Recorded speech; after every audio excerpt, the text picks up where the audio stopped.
Hi everybody, we are Adrenalyn Mapp. Does this work? Yeah.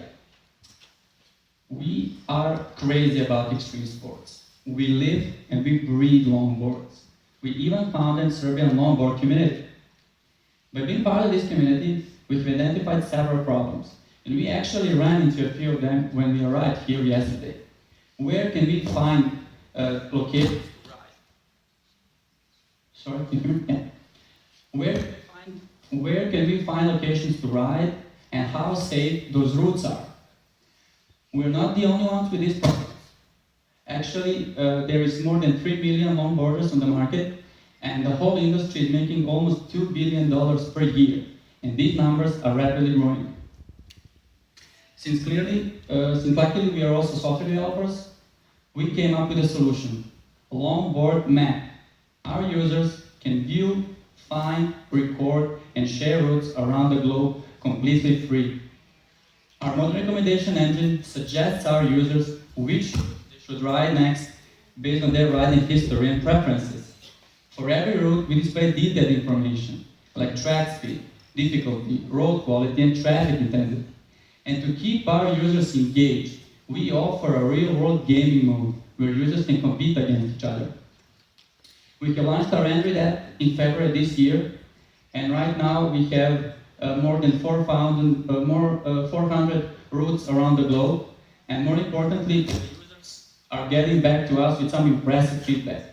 And it turned out that their ideas completely match our plan for upcoming features. Apart from Android development, we're also working on iOS version, and it's coming together with wearable support in 2 months from now. But we plan to enter some markets by the end of this year when we release our web application and also implement some of the business features like centralized shop. There are a few competing products on the market like Strava, which is a well-known fitness tracker, but it lacks some important information actually sports want. So there are also 2 dedicated longboard applications. One of them is free, but it's really terrible and has a crappy user experience. And a $2 price tag on the right one resulted in only 50 downloads for 6 months' time, which really sucks, right? Since paid app clearly isn't an option for us, and longboarders love their brands, and they love to show off their new equipment, we decided to offer brands a unique way to increase their brand visibility and presence by allowing them to take advantage of our advanced analytics and centralized shop. Besides that, we offer a free model that will basically allow them to get a sneak peek of our premium features. By entering this longboard community, we have just scratched the surface of extreme sports industry. There is more than 85 million active participants worldwide, and we plan to enter those markets in the upcoming years. We're looking for investors and investment that would boost the development of our product line, and especially to be able to hit global market with our longboard map. But also we are looking for some valuable contacts from this industry so that we can enter other action sports as well. This is the team that brought all of this to life. Nenad, our CEO, is dedicated to doing business development, and I, as a CTO, am leading a team of highly skilled web and mobile developers with more than 4 years of experience. We also have an awesome designer that makes everything look so sexy. The other part of the team is dedicated to engaging the community by doing customer support and some inspiring storytelling. My name is Miloš, I'm the Chief Longboard Officer, and I invite you to locate your passion with us. Thanks.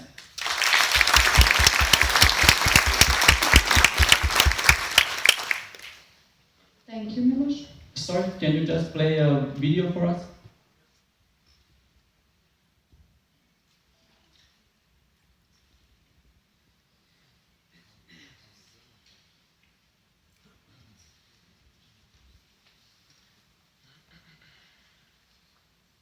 Okay, that will go in the background. You can ask the question.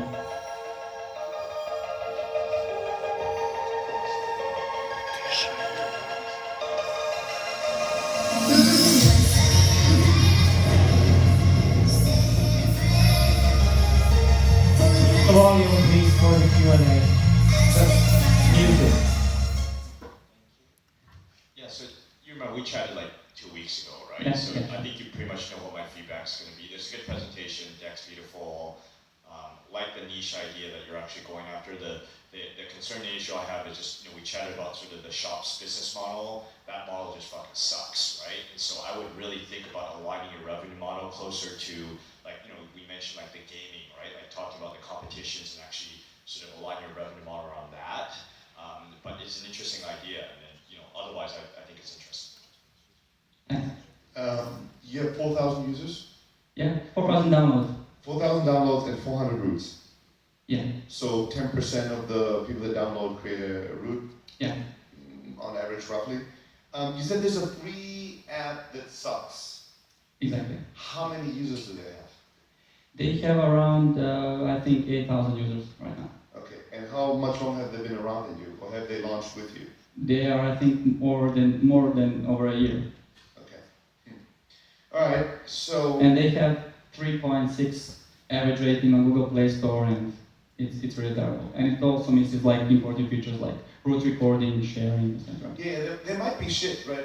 I'm just so curious if there's competition, how much, they might have a bad app that has tons of users, or they might have a bad app with no users, right? So this is not really telling us anything.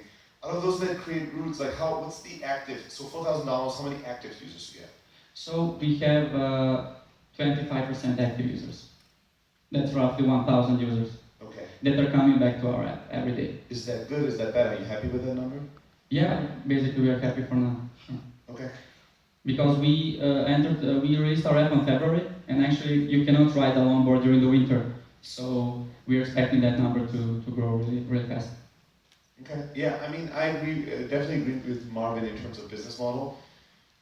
What you're doing is, it's gonna just make your life so incredibly hard. Your life is hard anyways. Now, when your business model is one where you have to get a shit ton of users to be a shit ton of activity, and then go over to the stores and say, I'm gonna give you data, it just sounds, have you gone to any shop and told them, give me $1,000 and you'll get early access alpha once we have data, and saw their reaction?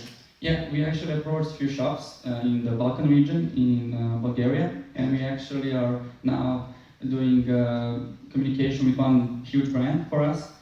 But yeah, sure, we first need to get that critical mass that we expect to get by the end of this year or the early next year, and then we can approach the businesses and say, okay, we have 2,000 users in your city that you can target with advertising, with gear equipment, with gear sales and everything. I would sell before you're there.